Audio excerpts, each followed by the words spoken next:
पूरे दुनिया में वैचारिक क्रांति के प्रणेता महामानव गौतम बुद्ध की श्रद्धा समर्पित करते हुए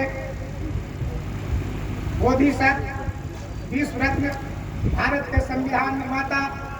बाबा साहब डॉक्टर भीमराव अम्बेडकर को श्रद्धा समर्पित करते हुए आज वहाँ इस धरती पर जो कार्यक्रम हो रहा है,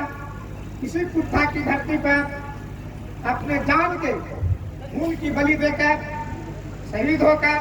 हम लोगों को सबक सिखा करके प्रेरणा दे करके जाने वाले महामानव अमर शहीद जगदेव प्रसाद की श्रद्धा समर्पित करते हुए इस दुगोला कार्यक्रम की अध्यक्षता कर रहे हमारे क्रांतिकारी नौजवान साथी संजय यादव जी एवं मंचासीन हमारे सभी अभिभावकगण एवं इस कार्यक्रम में उपस्थित हमारे जितने भी क्रांतिकारी अभिभावकगण हैं, नौजवान साथी, सभी को मैं अपने तरफ से people's party of India democratic के तरफ से मैं सभी को हार्दिक अभिनंदन करता हूं, स्वागत करता हूं, सभी को जय हिंद जय भारत कहता हूं। साथियों, आज देवी सभा हो रही है, जितना भी हम लोग बोल रहे हैं सारा का सारा इंडियन कॉन्स्टिट्यूशन भारत के संविधान का देन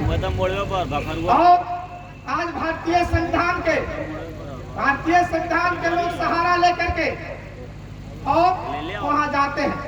और इस देश में लोकतंत्र व्यवस्था और लोकतांत्रिक व्यवस्था को चलाने के लिए भारत को संविधान दिया गया है और आज देश भारत के संविधान ने भारत की प्रत्येक नागरिकों को गरिमा में जिंदगी जीने का अवसर दिया है। लेकिन संविधान का सहारा लेकर के उस अवसर को प्रदान करने के लिए संविधान ने 3 व्यवस्था दिया, विधायिका, कार्यपालिका और न्यायपालिका। लेकिन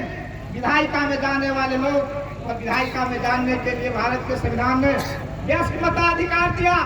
1 मैन 1 वोट 1 वैल्यू। लेकिन उस वोट का सहारा लेकर के लोग गए जो आज तक इस देश में संविधान लागू हुए 72 वर्ष हो गया, लेकिन वहां तक जाने वाले लोग जितने भी गए भारत के संविधान के विरोधी लोग गए और उन्होंने नहीं बताया लोगों को क्या जो वोट का अधिकार है कि आपको भविष्य निर्माण करने के लिए मिला है। लेकिन और उल्टे में क्या बताया गया, पहले तो 1950 से लेकर 1990 तक वोट के बारे में लोगों को बताने का प्रयास नहीं किया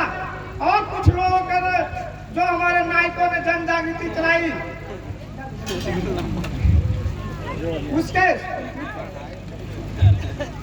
उसको बताने का काम किए। लेकिन आज 90 के बाद जो परिस्थिति बदली उसमें इस देश के जो लोकतंत्र विरोधी ताकतें हैं उन्होंने वोट को बता दिया कि वोट देने में पैसा मिलता है। तो साथ ही मैं निवेदन करूंगा, अपील करूंगा, इस महफिल में सारा चीज वोट से तय होता है। तो अपने वोट को अधिकार का प्रयोग जब तक शरीर में एक बूंद खून है तब तक नहीं छोड़ना है और वोट और बेटी सम्मानित लोगों को, इज्जतदार लोगों को सौंपा जाता है। इसलिए कभी भी वोट के बारे में जो भी प्रलोभन दे उसको वोट कदापि नहीं दीजिए। इतना ही कहकर वाणी को समाप्त करते हैं। जय भीम, जय मूल निवासी, जय भारत, जय संविधान, जय लोकतंत्र।